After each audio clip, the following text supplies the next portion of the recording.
இப்போ வந்து பார்த்தீங்கன்னா காடை வந்து மசாலா போட்டுக்கலாம். அதுக்கு இப்போது நான் இந்த மாதிரி கொஞ்சம் தாம்பால் எடுத்திருக்கேன். ஸோ இதில் வந்து 2 ஸ்பூன் கர்டு, 2 ஸ்பூன் எடுத்திருக்கேன். இஞ்சி பூண்டு பேஸ்ட்டு, இந்த பாட்டில் ஓப்பன் பண்ணுறேன், இன்றைக்கி தான் 3வது பாட்டில் காலியாக போகுது. ஸோ வந்து இஞ்சி பூண்டு பேஸ்ட்டை 1 ஸ்பூன் ஃபுல்லாக வந்து சேர்த்துக்கிறேன். அதுக்கப்புறம் மிளகாய்த்தூள், தனி மிளகாய்த்தூள் ஒரு 1.25 ஸ்பூன் வந்து சேர்த்துக்கிறேன். அதுக்கப்புறம் பிரியாணி மசாலா, எனி கரம் மசாலா, அது உங்களோட இருப்போம். நான் வந்து எங்கள் வீட்டில் நம்ம ரெடி பண்ணுற மசாலா வந்து 1.25 ஸ்பூன் வந்து சேர்த்துக்கிறேன். கொஞ்சம் காரம் நல்லா இருக்கணும், ஸோ அதனால தான். அதுக்கப்புறம் சால்ட்டு ஒரு 1/2 ஸ்பூனுக்கு சேர்த்துக்கிறேன்.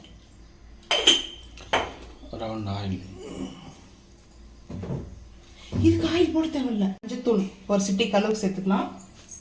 அதுக்கப்புறம் நான் வந்து ஃபுட் கலர் வந்து சேர்க்க போகிறேன். ஏன்னா இது வந்து ரெஸ்டாரண்ட் ஸ்டைல்லாம் சேர்ப்பாங்களா, ஸோ அந்த மாதிரி ஃபுட் கலர்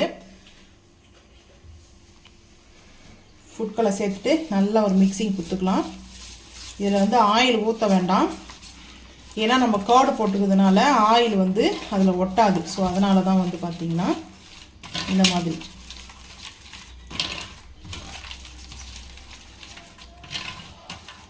இது எல்லாமே கரெக்டாக இருக்கும். ஸோ உப்பெல்லாம் காரெல்லாம் நல்லா கரெக்டாக இருக்கும். காடையை இறக்கியாச்சு. ஒரு மினி கோழி மாதிரி, இது வந்து சிக்கன் மாதிரி. இப்போ வந்து பார்த்திங்கன்னா மசாலா நல்லா அப்ளை பண்ணிக்கலாம். இதுக்கு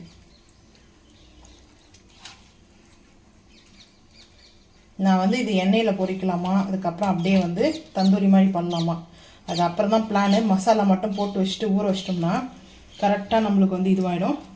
ஸோ இந்த மாதிரி நான் முழுசாக எடுத்துருக்கேன். கட் பண்ணி கூட வேணா சேர்த்துக்கேன், அது உங்களோட விருப்பம் தான். முழு கோழி மாதிரி இந்த ரக்காய்க்குள்ளெல்லாம் மசாலா போட்டு விடலாம். நல்லா ரெடி ஆகிவிட்டது பாருங்கள். சூப்பராக மசாலா போட்டாச்சு. இதை அப்படியே வந்து நம்ம இது ஸ்டீமில் பண்ணிக்கலாம். ஸோ இதை அப்படியே மசாலா போட்டதை அப்படியே பாத்திரத்துக்கு மாற்றிக்கலாம். 2வதுக்கும் மசாலா போட்டாச்சு. மசாலா போட்டு இந்த தயிர் போட்டிருக்குல்ல, கர்டு வந்து போட்டிருக்கிறதுனால நல்லா அந்த புளிப்பு காரம் எல்லாம் சூப்பராக அட்டகாசமாக இருக்கும். இப்போ இந்த மசாலா போட்டதை அப்படியே இதுக்குள்ளே வச்சுக்கலாம். இது வந்து பார்த்திங்கன்னா ஒரு த்ரெட் எடுத்து கட்டிடுவாங்க, கட்டிட்டு கூட வந்து அப்படியே போடுவாங்க ஆயிலில். இதையும் மசாலா போட்டு வச்சதையும் அடுத்து இதையும் மசாலா போட்டுக்கலாம். எண்ணெய் நல்லா ஹீட் ஆகிடுச்சு. ஸோ இப்போ வந்து பார்த்திங்கன்னா காடை இப்போ 2 பக்கமும் இது திருப்பி போட்டுக்கிறேன். ஏன்னா வெடிக்க ஆரம்பிச்சது வந்து பார்த்திங்கன்னா அந்த ஈரத்தன்மை இருக்குது இல்லையா, ஸோ அதனால் இப்போ வந்து இந்த மாதிரி திருப்பி போட்டுக்கிறேன். கடையில் எப்படி இருக்குமோ ஸோ அதே மாதிரி தான் வெடிக்க ஆரம்பிக்குது பாருங்கள். இப்போ வந்து பார்த்திங்கன்னா பிளேட்டில் வந்து எடுத்து வச்சுக்குவோம்.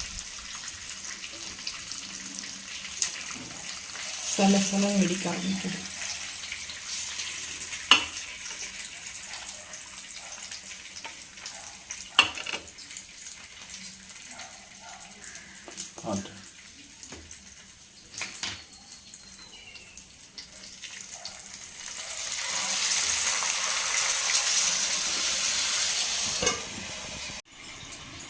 காடை 65 பொரிச்சாச்சு.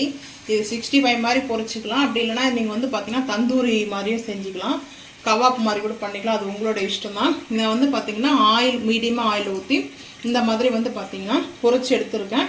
டேஸ்ட்டாக சூப்பராக வந்து பார்த்தீங்கன்னா வீட்லேயே வந்து காடை ஸ்ப்ரே வந்து பண்ணிடலாம். நீங்களும் அதே மாதிரி வந்து பார்த்தீங்கன்னா செஞ்சு சாப்பிட்டு மறக்காமல் வந்து கமெண்ட் பண்ணுங்கள். இது வந்து பார்த்தீங்கன்னா தயிரில் போட்டதுனால அந்த மசாலாலாம் சூப்பராக இருக்கும். நம்ம வேணும்னா அந்த இது மாதிரி போட்டுக்கலாம், வேணும்னா சென்டர் பகுதி கூட கட் பண்ணிவிட்டு மசாலா போட்டுக்கலாம். ஆனால் மசாலாலாம் நல்லா குக் ஆகிடுது. இந்த மசாலாவோட இருக்குது பாருங்கள், டேஸ்ட்டு சூப்பராக இருக்குது. நீங்களும் இந்த மாதிரி செஞ்சு பார்த்துட்டு மறக்காமல் வந்து கமெண்ட் பண்ணுங்கள். இந்த வீடியோ பிடிச்சா லைக் பண்ணுங்கள், ஷேர் பண்ணுங்கள், சப்ஸ்கிரைப் பண்ணுங்கள், பெல் ஐக்கன் வந்து கிளிக் பண்ணுங்கள். மறக்காமல் நம்ம சேனலை வந்து ஃபாலோ பண்ணுங்கள். தேங்க்யூ.